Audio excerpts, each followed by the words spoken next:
A perfect GPA is definitely not the most important thing for admission. Specifically, I know for computer science, our, faculty committees take a look at, first at your courses that are applicable, that are prerequisite to your computer science program, that are in, your math and CS courses that you took. And the other courses are not weighed as heavily. But, even if a student, maybe they had a bad semester, maybe they had to take a course over in something that was particularly challenging, and then they brought themselves back up. As we said earlier, that's why we don't just require your transcripts to review. We review everything.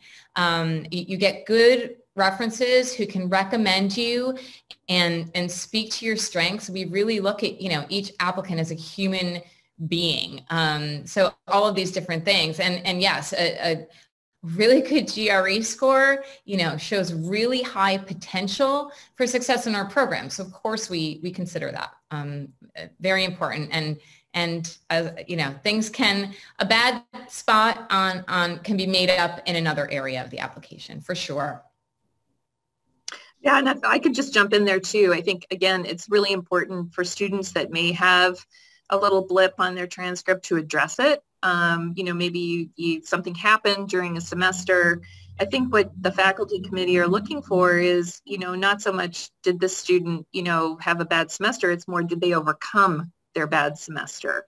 Were they able to move on and do well in their program? It will be very challenging for a student who has an entire undergraduate transcript of C's and D's to overcome that.